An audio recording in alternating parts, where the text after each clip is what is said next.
advisor, Peter Navarro, must begin serving his prison sentence.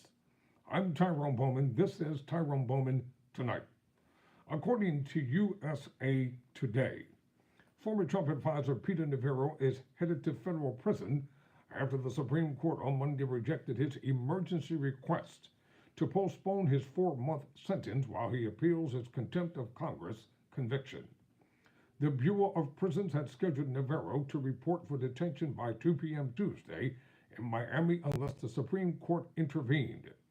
Chief Justice John Roberts said he saw no reason to disagree with an appeals court decision denying Navarro's request to remain free, adding that the decision is distinct from a ruling on the appeal itself.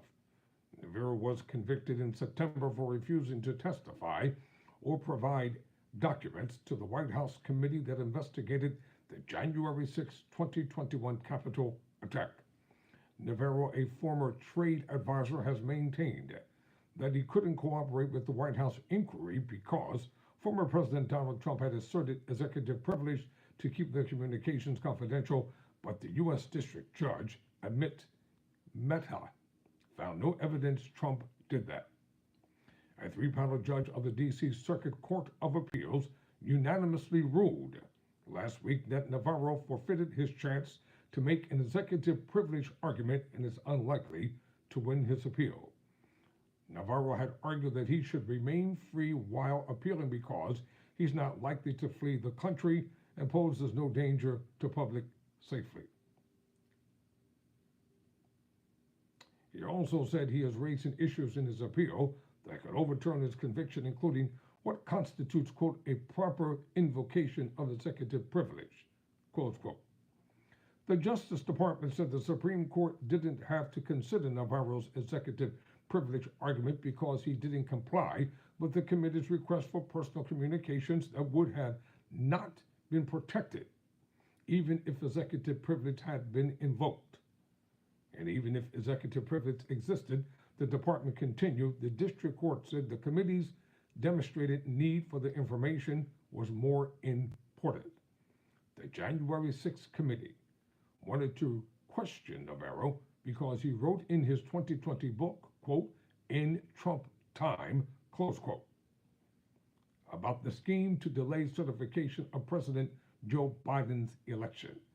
Navarro described the scheme as the, quote, Green Bay sweep, close quote, and said it was, quote, last best chance to snatch a stolen election from the Democrats' jaws of deceit, close quote. Navarro said in a later interview that Trump was on board with the strategy, according to the committee.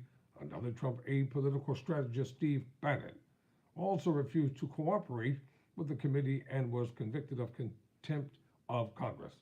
But yet these same hypocrites, yeah, I said it, these same MAGA racist hypocrites had a nerve to drag Joe Biden before the Senate Judiciary Committee when the chair of the committee himself refused to appear before the January 6th committee.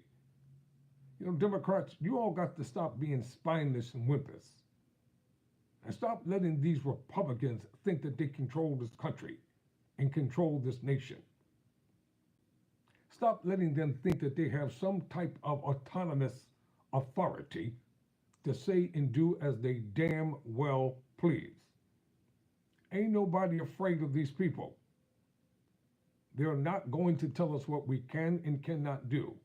The Constitution of the United States is for all people, and all citizens and immigrants of this country alike must abide by the Constitution. I'm Tyrone Bowman. Never surrender, never quit.